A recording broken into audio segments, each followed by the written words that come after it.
السلام علیکم ورحمۃ اللہ وبرکاتہ۔ ناظرین کرام، اس وقت آپ دیکھ رہے ہیں اقرا ٹی وی پر لائیو Q&A کا پروگرام کا یہ دوسرا حصہ۔ اس میں بھی آپ کے لیے لائیو کالوں کا سلسلہ جاری ہے۔ اگر آپ کے ذہن میں کوئی سوال ہے یا آپ کسی پریشانی کا حل چاہتے ہیں تو آپ بھی اسٹوڈیو کے نمبر پر فون کر کے معلوم کر سکتے ہیں۔ جو بریک سے پہلے گفتگو چل رہی تھی وہ سلام کے بارے میں تھی کہ اگر آپ نے کسی کو سلام کیا اور اس نے جواب نہ دیا تو وہ گنہگار ہے، آپ پر اس کا کوئی گناہ نہیں، اور آپ اس کی فکر میں نہ پڑیں کہ یہ سلام کا جواب کیوں نہیں دے رہی ہے۔ دوسرا ہماری ایک بہن کا سوال تھا کہ ان کی بہن کے سر میں درد ہے، یادداشت بھی کمزور ہوتی جا رہی ہے، 25 سالہ عمر ہے۔ دیکھیے، آپ علاج بھی کرائیں، ساتھ ہی ساتھ سر میں لگانے کے لیے بادام کا تیل لیں، لو پریشر جو ہوتا ہے، اور المنڈ آئل اس کو استعمال کریں، اور سورہ کوثر انا اعطیناک الکوثر 7 مرتبہ پڑھ کر پانی پہ دم کر کے پلاتے رہیں۔ دن میں 2-3 مرتبہ یہ عمل کریں، انشاءاللہ ان کا یہ درد ختم ہو جائے گا۔ پھر ہماری بہن نے جو سوال کیا، یہ بات رکھی ہے، بہت خوبصورت بات ہے۔ اتر کر حرا سے سوئے قوم آیا اور ایک نسخہ کیمیا ساتھ لایا، وہ بجلی کا کڑکا تھا یا صوت ہادی، عرب کی زمیں جس نے ساری ہلا دی۔ نبی اکرم صلی اللہ علیہ وسلم قیامت تک آنے والے تمام انسانوں کے لیے آپ صلی اللہ علیہ وسلم نبی ہیں، اور آپ کی زندگی کا ہر عمل ہمارے لیے نمونہ ہے۔ لَقَدْ كَانَ لَكُمْ فِي رَسُولِ اللَّهِ أُسْوَةٌ حَسَنَةٌ، اللہ کے رسول صلی اللہ علیہ وسلم کی ذات میں تمہارے لیے نمونہ عمل موجود ہے۔ جس طرح ایک تھیوری ہوتی ہے اور ایک پریکٹیکل ہوتا ہے، قرآن مجید تھیوری ہے اور نبی صلی اللہ علیہ وسلم کی ذات پریکٹیکل ایک نمونہ ہے۔ پوری امت کے لیے آپ رول ماڈل ہیں کہ ہمیں کس طرح زندگی گزارنی ہے۔ اللہ نے نبی صلی اللہ علیہ وسلم کو ہمارے لیے مبعوث فرمایا، تو آپ کی زندگی کا ہر عمل سیکھیں، اس کو اپنائیں اور اس کے مطابق زندگی گزاریں، اس میں کامیابی ہے۔ من یطع الرسول فقد اطاع اللہ، جس نے رسول کی اطاعت کی اس نے اللہ کی اطاعت کی۔ ما آتاکم الرسول فخذوہ وما نہاکم عنہ فانتہوا، جس چیز کا رسول اکرم صلی اللہ علیہ وسلم نے تم کو حکم دیا اس کو مضبوطی سے پکڑ لو، جس سے روکا ہے اس سے رک جاؤ۔ ومن یطع اللہ ورسولہ فقد فاز فوزا عظیما، جو اللہ اور اس کے رسول صلی اللہ علیہ وسلم کی اطاعت کرے گا وہ بڑی کامیابی کو پہنچ گیا۔ قل ان کنتم تحبون اللہ فاتبعونی یحببکم اللہ ویغفر لکم ذنوبکم، اے پیغمبر صلی اللہ علیہ وسلم آپ اعلان فرما دیجئے کہ اگر تم اللہ کی محبت کا دعویٰ کرتے ہو میری اتباع کرو، اللہ تعالیٰ تم سے محبت بھی کرے گا، تمہارے گناہوں کو بھی معاف کر دے گا۔ یعنی جس کو رب سے محبت کا دعویٰ ہے وہ نبی کی اطاعت کرے۔ تو نبی اکرم صلی اللہ علیہ وسلم کی شخصیت ہمارے لیے ایک رول ماڈل، اور ہمیں زندگی بھر آپ کی سنتوں کے مطابق زندگی گزارنے کی کوشش کرنی چاہیے۔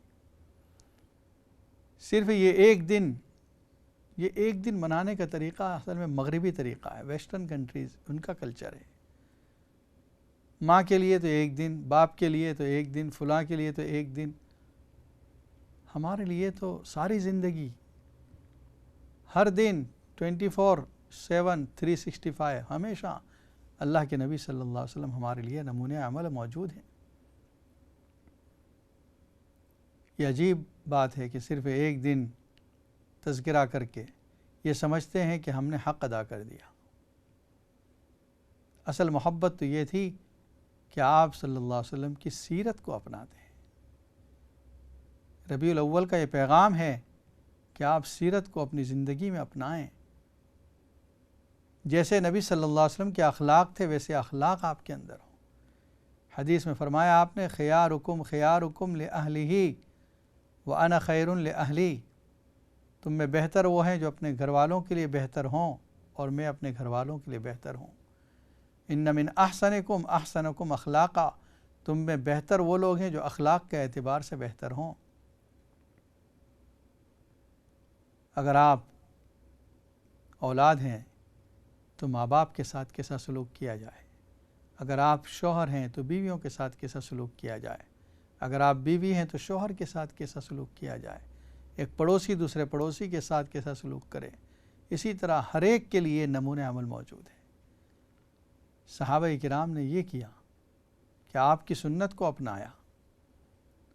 وہ زبانی محبت کا دعویٰ نہیں کرتے تھے، لیکن نبی صلی اللہ علیہ وسلم کی سنت کو اپنی زندگی میں اپناتے تھے، جیسا آپ نے کیا ہے ویسا۔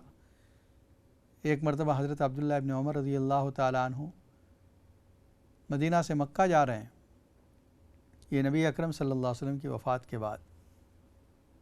ایک جگہ اونٹ سے اترے، سائٹ پر گئے، اور جس طرح ایک بندہ پیشاب کرنے کے لیے بیٹھتا ہے اس طرح بیٹھے اور پھر واپس آ گئے۔ کوئی استنجا نہیں کیا۔ ساتھیوں نے کہا کیا بات ہے، آپ پٹینڈ کیا آپ نے، صرف اس طرح جس طرح کوئی بیٹھتا ہے استنجا۔ فرمایا کہ میں نبی اکرم صلی اللہ علیہ وسلم کے ساتھ تھا حجۃ الوداع کے سفر میں، اور اس جگہ آپ صلی اللہ علیہ وسلم اترے تھے اور آپ نے پیشاب کیا تھا۔ مجھے تقاضا نہیں تھا پیشاب کا، لیکن پھر بھی میں نے نبی صلی اللہ علیہ وسلم نے جس طرح کیا تھا میں اس طرح بیٹھ کر واپس آ گیا۔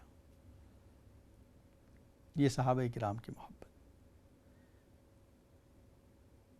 صحابہ کرام کی جو محبت تھی، ایسی محبت بعد والوں میں آ نہیں سکتی۔ کوئی یہ دعویٰ کرے کہ ہمیں صحابہ سے زیادہ محبت ہے نبی سے، یہ ہو نہیں سکتا۔ جو شخص یہ دعویٰ کر رہا ہے کہ مجھے نبی صلی اللہ علیہ وسلم سے، صحابہ کرام سے زیادہ محبت ہے، وہ مجنون و پاگل تو ہو سکتا ہے، عقل سے کوڑا تو ہو سکتا ہے، سمجھدار نہیں ہو سکتا۔ پھر دیکھیں کہ نبی صلی اللہ علیہ وسلم اور صحابہ کا عمل کیا تھا، صحابہ کرام نے کیا کیا ہے۔ کیا 12 ربیع الاول کے دن کچھ اہتمام کیا ہے؟ کیا اس کو لفظ عید سے تعبیر کیا ہے؟ اور پھر ایسی ایسی خرافات جس کا اسلام سے بھی کوئی تعلق نہیں، پورا جس طرح مغربی لوگ کرتے ہیں اسی طرح کر رہے ہیں۔ حق تعالی ان سب کو ہدایت عطا فرمائے۔ دوسرا ہماری ایک بہن کا سوال یہ تھا کہ پاکستان میں ان کا جو ملازم تھا اس کو انہوں نے کہا تھا کہ میں تجھے 50,000 دوں گی،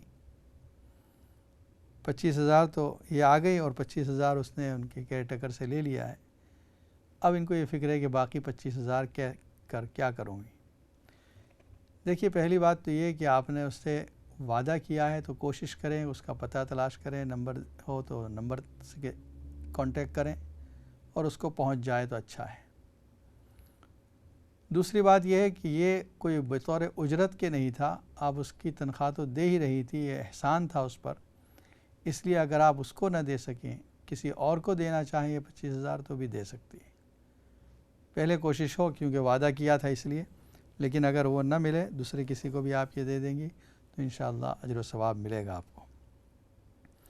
ناظرین کرام، اس وقت آپ دیکھ رہے ہیں اقرا ٹی وی پر لائیو Q&A کا پروگرام۔ ایک کالر لائن پر موجود ہے۔ السلام علیکم ورحمۃ اللہ وبرکاتہ۔ وعلیکم السلام ورحمۃ اللہ وبرکاتہ۔ بیٹا میرے 2 سوال ہیں۔ ایک تو یہ ہے کہ میری ایک فرینڈ ہے، وہ گئی تھی حج پہ، تو وہاں پہ کوئی غلطی ہو گئی، لیکن اس نے وہ دم نہیں دیا تھا، تو کیا اب کافی ٹائم ہو گیا، کیا وہ دے سکتی ہے؟ جی، وہ کوئی غلطی اسپیسیفک پتہ ہے کیا غلطی ہوئی ہے؟ وہاں پہ بس ایسے ہی کچھ مطلب کہ نظر پڑ گئی اپنے آپ جسم پہ، یعنی کہ ایسی وہ خاص غلطی ایسی نہیں تھی، لیکن وہ پھر بھی کہتی ہے کہ اگر مجھے پوچھ کے بتاؤ کہ اگر کوئی دم کوئی جائے تو عمرے کے لیے تو اس کو پیسے دے دوں، وہاں دم دے دیں۔ ٹھیک ہے، بتا دیں۔ جی، اور دوسرا سوال یہ ہے جی جی جی بیٹا، دوسرا سوال یہ ہے کہ فرمائیے۔ جی، دوسرا سوال یہ ہے کہ دیکھو، مطلب میں خود نماز پڑھتی ہوں نا، تو سم ٹائم ایسے ہوتا ہے کہ میں بھول جاتی ہوں، لیکن مجھے یاد نہیں رہتا کہ میں نے 2 رکعت پڑھی ہے یا 3 پڑھی ہے، یا مطلب کہ دوسری، یا بات یہ بھی ہے کسی وقت یہ بھی بھول جاتی ہوں یا میں نے دوسری رکعت میں تحیات پڑھی ہے کہ نہیں۔ تو اگر مجھے یاد نہیں ہے تو پھر کیا میں سجدہ سیو کروں، 2 رکعتیں پڑھی یا 3 جیسے بھی پڑھی ہیں، یا کہ پوری نماز ادا کروں؟ ٹھیک ہے، بتا دیں۔ اوکے بیٹا۔ پہلا جو آپ کا سوال ہے اپنی فرینڈ کے بارے میں جو حج پہ گئی تھی، دیکھیے اسپیسیفک یہ پتہ ہونا چاہیے کہ کون سی غلطی تھی، کیا اس غلطی پر دم واجب بھی ہوتا ہے یا نہیں. جیسے آپ نے جو مختصر میں کہہ دیا کہ اپنے بدن پر، ننگے بدن پر نگاہ پڑ گئی، اس کی وجہ سے دم واجب نہیں ہوتا ہے. کوئی ایسی غلطی واقعتاً جس پر دم واجب ہوتا ہے، وہ کیا ہے؟ ناخن کاٹ لیے انگلیوں کے، یا خوشبو لگا لی بدن پر یا کپڑے پر. اس طرح کی چیزیں جو احرام کی پابندی ہے اس کے خلاف کیا ہے، تب دم لازم ہوتا ہے. اور اگر دم لازم ہو گیا ہے تو پھر وہ ادا کرنا ضروری ہے، چاہے جتنے بھی لیٹ ہو جائیں. یعنی ابھی تو 2-3 مہینے ہوئے، 6 مہینے، سال بھی ہو جائے، تب بھی وہ دم ادا کرنا لازم ہے. کسی آنے جانے والے کے ہاتھ سے جو عمرہ کرنے جا رہے ہوں وہ رقم بھیج دیں وہاں پر کہ بھئی ہماری طرف سے وہاں دم ادا کروا دینا. دوسرا، آپ کا جو مسئلہ ہے کہ نماز کے اندر یاد نہیں رہتا، 2 رکعت ہوئی یا 3 رکعت ہوئی، اتحیات پڑھی یا نہیں پڑھی. رکعتوں کی تعداد میں شک ہو تو 3 سیناریو ہوتے ہیں، 3 شکل بنتی ہے. اگر یہ پہلی مرتبہ شک ہو تو چاہیے کہ نماز توڑ دیں. کبھی اس طرح کا شک نہیں ہوا تھا، اب ہوا ہے تو نماز توڑ دیں، دوبارہ شروع کر لیں. اگر یہ بار بار ہوتا ہے شک تو پھر دل کو پوچھے کہ 2 ہوئی ہے یا 3 ہوئی ہے. دل جس طرف گواہی دے اس پر عمل کر لیں. دل کہتا ہے کہ 3 ہوئی ہے تو 3 سمجھ کے آگے بڑھیں. دل کہتا ہے نہیں 2 پڑھی ہے، گمان غالب یہ ہے 2 پڑھی ہے، تو پھر 2 سمجھ کے آگے بڑھیں. اور تیسری شکل یہ ہے کہ دل کوئی فیصلہ نہیں کر پاتا ہے، 50-50، دل بھی 2-3 2-3 میں شک کر رہا ہے، تو پھر جو کم ہے وہ سمجھ کر آگے بڑھیں. 2 اور 3 میں شک ہے تو 2 سمجھ کر آگے بڑھیں. 3 اور 4 میں شک ہے تو 3 سمجھ کر آگے بڑھیں. اتحیات پڑھی یا نہیں پڑھی اس میں شک ہو گیا تو اس صورت میں یہ ہے کہ آپ اتحیات دوبارہ پڑھ لیں اور سجدہ سہو کر لیں. سجدہ سہو اس لیے کہ ہو سکتا ہے آپ نے اتحیات پڑھی ہو اور پھر جب یہ دوبارہ اتحیات پڑھیں گی تو تاخیر ہو رہی ہے سلام میں جو فرض ہے، اس وجہ سے سجدہ سہو کریں گی.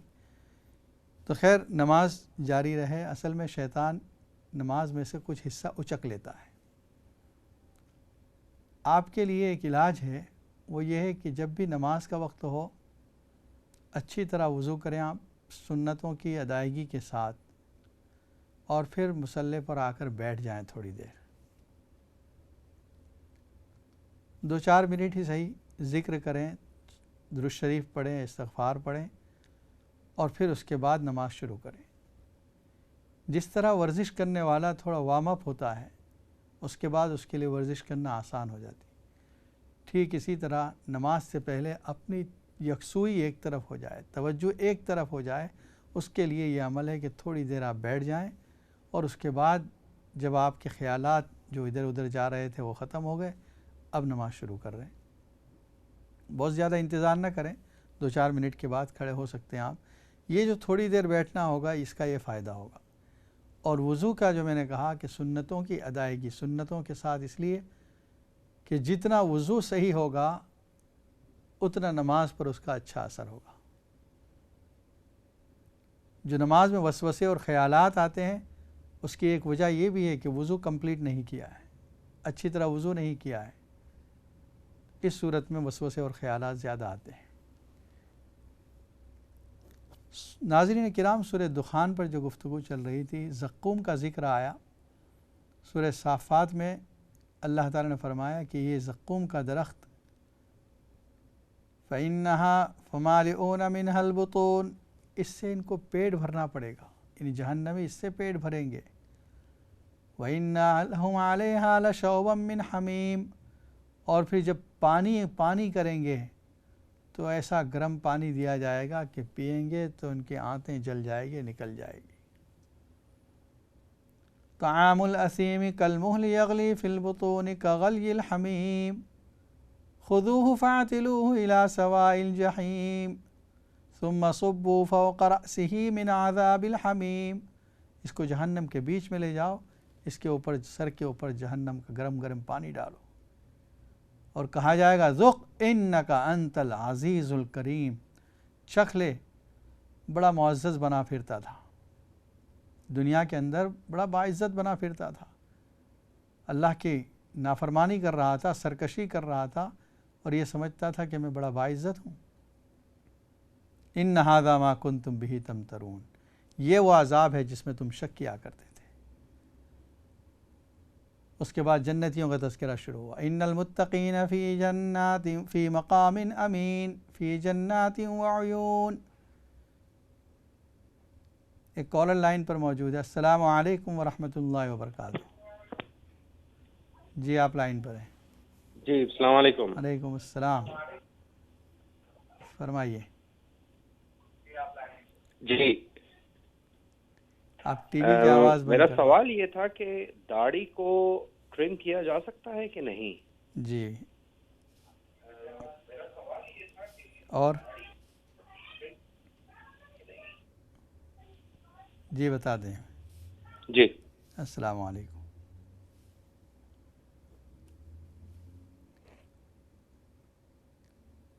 جی آپ کا یہ سوال جو ہے کہ داڑھی کو رنگ کیا جا سکتا ہے یا نہیں، نبی اکرم صلی اللہ علیہ وسلم نے فتح مکہ کے موقع پر حضرت ابوبکر صدیق رضی اللہ تعالیٰ عنہ کے والد ابو قحافہ، جن کے بال بالکل سفید ہو چکے تھے، آپ نے ان سے کہا کہ ان کو ذرا بہت سفید بال ہو گئے، اس کو چینج کر دو، غیر ہو وجنبہ بالسواد، کالے سے بچ کے رہنا۔ تو دو شرطوں کے ساتھ اس کی گنجائش ہے، ایک تو یہ کہ کالا کلر نہ ہو، اور دوسرا یہ ہے کہ ایسا کلر نہ ہو جو واٹر پروف ہو جائے، کہ بال جو اوریجنل بال ہیں وہ پانی سے بھیگ نہ سکیں۔ بعض ایسی چیزیں ہوتی ہیں جو لگانے کی وجہ سے، جس طرح وائر کے اوپر کوٹڈ ہو جاتا ہے پلاسٹک، اس طرح ہر بال کے اوپر وہ کوٹ ہو جاتا ہے، اس کی وجہ سے پانی اندر تک نہیں پہنچتا بال تک۔ ایسی چیز نہ ہو، بلکہ جس طرح مہندی ہوتی ہے اس طرح کا کلر ہو، اور کالا کلر نہ ہو، ایسا کوئی کلر نہ ہو جو بالوں کا کلر نہیں ہوتا نیچرل، جیسے لال، بلو، گرین، ایسا کلر بھی نہ ہو۔ تو یا تو براؤن ہو یا گرے کلر ہو۔ اب براؤن میں میڈیم براؤن بھی ہو سکتا ہے، لائٹ براؤن بھی ہو سکتا ہے، اور گرے میں بھی اسی طرح 2-3 شیڈ آ سکتے ہیں، تو یہ استعمال کر سکتے ہیں۔ ان المتقین فی مقام امین، یہاں سے جنت والوں کی نعمتیں ذکر فرمائی۔ دیکھیے انسان اچھی لائف کے لیے کچھ نعمتوں کو تلاش کرتا ہے، اور اگر وہ نعمتیں مل گئی تو اس کو گویا ساری دنیا جہاں کی نعمتیں مل گئی۔ ایک کالر لائن پر موجود ہے۔ السلام علیکم ورحمۃ اللہ وبرکاتہ۔ مفتی صاحب، میں نے پوچھا تھا کہ داڑھی کو ٹرم اچھا، ٹرم کرنے کے بارے میں، کاٹنے کے بارے میں کیا حکم ہے، ٹرم کرنے کے بارے میں کیا حکم ہے؟ ٹھیک ہے، یہ بھی بتاتے ہیں۔ السلام علیکم۔ جزاک اللہ، شکریہ۔ دوسرا ایک اور کالر لائن پر موجود ہے۔ السلام علیکم ورحمۃ اللہ وبرکاتہ۔ وعلیکم السلام، مفتی صاحب بول رہے ہیں؟ جی جناب فرمائیے۔ مفتی صاحب بول رہے ہیں؟ جی جی، میں مفتی صاحب شبیر نقشبندی لندن سے بول رہا ہوں۔ خیریت سے آپ؟ جی الحمدللہ، اللہ کا مہربانی ہے۔ وہ اصل میں بات کیا کہ میں آپ کی خدمت میں 2 احادیث شریف پیش کروں گا اور اس پر سوال بھی کروں گا۔ جی جی فرمائیے۔ پہلی یہ ہے کہ نبی کریم صلی اللہ علیہ وسلم نے فرمایا کہ جو شخص اللہ اور اللہ کے رسول کے دشمنوں کو خوش کرنے کے لیے اللہ اور اللہ کے رسول کے احکام کی خلاف ورزی کرے گا، قیامت کے دن اللہ تعالیٰ اسے دوزخ میں اتنا دور پھینکیں گے جتنا زمین آسمان کا فاصلہ ہے۔ جی دوسری جگہ حضور صلی اللہ علیہ وسلم نے فرمایا کہ دیکھ، جو شخص اچھی روایت ڈالے گا، یعنی کوئی مسجد بنائے گا، کوئی اس قسم کی بات جاری کرے گا جو اللہ رسول کے احکام کے مطابق ہوگی، تو جو عمل کرنے والے بعد میں ہوں گے اس کو بھی ثواب، عمل کرنے والوں کا بھی ثواب اس کو ملتا رہے گا، اور جو بری روایت ڈالے گا وہ برائی کا جو عذاب ہے یا وہ اس کا یعنی ثواب نہ مل رہا ہے، وہ اس شخص کو بھی جو بعد میں عمل کرتے رہیں گے ان کو وہ بھی اس شخص کو ملتا رہے گا۔ پہلے تو یہ ہے کہ آپ دونوں حدیث شریف کی تصدیق بھی فرمائیں گے اپنے جواب میں۔ بات اصل میں یہ ہے کہ پاکستان میں جو ہے وہ اسلام ہر مذہب کو اپنے یعنی اجازت دیتا ہے کہ وہ اپنے مراکز کی ہندو مندروں کی تزئین و آرائش کریں، جو عیسائی ہیں وہ اپنے کی کریں، تو اور جو سکھ ہیں وہ اپنوں کی کریں. لیکن اگر کوئی مسلمان جو ہے وہ اٹھ کر ان کے تزئین و آرائش، جو جیسے سکھ ہیں وہ قبر سی بنا کر اس کے آگے سجدہ کرتے ہیں، سجدہ اللہ کے سوا کسی کو جائز نہیں ہے، یہ شرک ہے. اور مطلب ہے اس شرک میں جو مددگار بنتے ہیں سکھ اگر کریں اس بات کو تو ٹھیک ہے، لیکن اگر مسلمان اٹھ کر وزیر اعظم جو ہے وہ ان کی مدد کرے، ان کی تزئین و آرائش کرے اور ان کو فیسیلیٹیٹ کرے اور حکومت غریب عوام کا پیسہ وہاں خرچ کرے، محض اللہ اور اللہ کے رسول کے دشمن وہ ہیں جنہوں نے کلمہ نہیں پڑھا، ان کو خوش کرنے کے لیے کرے. دونوں احادیث شریف میں نے آپ کی خدمت میں پیش کی ہیں، تو اس پر آپ تبصرہ فرمائیں کہ کیا ایسے شخص جو ہیں ان کو بھی، کیونکہ وہ پروموٹ کر رہا ہے سکھوں کو، غیر مسلم ہے، وہ پروموشن کر رہا ہے ان کا، تو اس ایسے شخص کو کیا یہ جائز ہے؟ ان دونوں احادیث شریف جو میں نے آپ کی خدمت میں، کیا ان کی روشنی میں یہ جائز ہے بات یا ناجائز ہے؟ یہی میرا سوال ہے. مزید لمبا تبصرہ میں نہیں کرنا چاہتا. آپ سمجھ گیا. مزید ایک کال کو شامل کرتے ہیں. السلام علیکم ورحمۃ اللہ. ہیلو گڈ سر، آپ کا پروگرام بڑا اچھا ہے. کل کو جسٹس ہونے کے بعد رام کو دربار سے باہر نکال دیا تھا، محمد صاحب کو اللہ نے مدینے میں کاٹ دیا تھا. ہمیں کچھ نہیں چاہیے، ہم سائن لگا دو، science of the force study centre, it's a universal park, anyone is welcome, no photograph, nothing, no graves, کچھ بھی نہیں ہوگا. کہاں پر ہے؟ جو انڈیا میں جو ہونے والا بھارت میں. اچھا ٹھیک ہے. ہاں جی، اسے ختم کر دیجیے. ٹھیک ہے، بتا پورا دیں. سائن بولا، science of the force study centre, سنت مت، جو پہلے سے تھا آج بھی ہے اور پھر بھی رہے گا. خون خبر کچھ نہیں ہمیں ملنے والا. لیٹ اس پیس آن ورلڈ. ٹھیک ہے، انشاءاللہ بتا دیں. Very good night sir. السلام علیکم.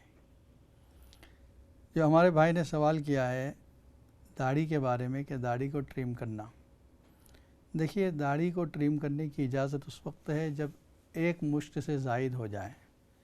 یہ اس کو مشت کہتے ہیں. آپ نے ہاتھ میں پکڑ لیا، اب اس کے اوپر جو ہے اس کو آپ کاٹ سکتے ہیں. سب طرف سے آپ اسی طرح کرتے رہیں. جو زائد ہے اس کو کاٹنے کی اجازت ہے. اس سے کم جو ہے ایک مشت سے کم جو داڑھی ہے اس کو نہیں کاٹ سکتے. مطلب ایک مشت اگر 3 انچ ہے، 4 انچ، 4 انچ سے چھوٹی نہیں کر سکتے. اصل میں حدیث میں نبی اکرم صلی اللہ علیہ وسلم نے یہ فرمایا کہ مسلمانوں کا شعار ہے. ہم تو نارملی یہ کہہ دیتے ہیں سنت ہے داڑھی رکھنا، لیکن یہ سنت ایسی سنت ہے جو شعار کے درجے میں ہے. جس طرح وردی کے بغیر کوئی فوجی نہیں ہوتا، ٹھیک اسی طرح داڑھی کے بغیر کوئی مسلمان نہیں ہوتا. ہمارے شبیر بھائی نقشبندی نے جو 2 حدیثیں پیش کی ہے، یقیناً سامعین اس سے سمجھ گئے ہوں گے جو حالات چل رہے ہیں وہاں پر. دیکھیے چاہیں جتنا بھی کر لیں، مندروں کی تزئین کریں یا یہ کریں، لیکن قرآن نے پہلے ہی بات کہہ دی ہے. سورہ بقرہ کی آیت میں آپ کو بتا دوں، وَلَن تَرْضَىٰ عَنْكَ الْيَهُودُ وَلَا النَّصَارَىٰ حَتَّىٰ تَتَّبِعَ مِلَّتَهُمْ. یہود و نصارہ آپ سے خوش نہیں ہوں گے یہاں تک کہ آپ ان کی ملت کی اتباع نہ کریں. یعنی آپ ان کی طرح یہود و نصارہ بن جائیں تب خوش ہوں گے، اس کے علاوہ خوش ہونے والے نہیں. تو بہت سے وہ کام جو مسجدوں کے ہیں، مدرسوں کے ہیں، وہ کام تو پینڈنگ میں ہیں، بلکہ ان پر دباؤ آ رہا ہے. کتنی مسجدوں کو شہید کیا جا رہا ہے اور ادھر ان کے مندروں کو تزئین کی جا رہی ہے، ان کے لیے راستے آسان کیے جا رہے ہیں. یہ سب یوں سمجھ لیجئے کہ علامت قیامت میں سے ہے. ایسے آدمی کے لیے حمایت بھی نہ کریں آپ. اور جو آخر میں ہمارے بھائی نے کہا کل بابری مسجد کا فیصلہ آنے والا ہے، اس کے لیے بھی دعا کریں. اللہ تعالیٰ مسلمانوں کے حق میں بہتر فیصلہ فرمائے اور جان و مال، عزت و آبرو کی حفاظت فرمائے. اللہم صلی علی سیدنا محمد وعلی آل سیدنا محمد وبارک وسلم. ربنا اغفر لنا ولاخواننا الذین سبقونا بالایمان ولا تجعل فی قلوبنا غلا للذین آمنوا ربنا انک رؤوف رحیم. اللہم احفظنا من کل بلاء الدنیا وعذاب القبر وعذاب الآخرہ. اے اللہ دنیا بھر میں تمام مسلمانوں کی جان و مال، عزت و آبرو، دکان و مکان کی حفاظت فرما. ہر شر سے، مصیبت سے، حادثات سے ہماری حفاظت فرما. نبی صلی اللہ علیہ وسلم جتنی خیر کی دعائیں مانگی ہیں ہمارے لیے مقدر فرما. جتنے شرور سے پناہ چاہیے ہماری اس سے حفاظت فرما. ہماری دعاؤں کو محض اپنے فضل و کرم سے اور نبی اکرم صلی اللہ علیہ وسلم کے صدقے اور طفیل میں قبول فرما. سبحان ربک رب العزت عما یصفون وسلام علی المرسلین والحمد للہ رب العالمین۔ السلام علیکم ورحمۃ اللہ وبرکاتہ۔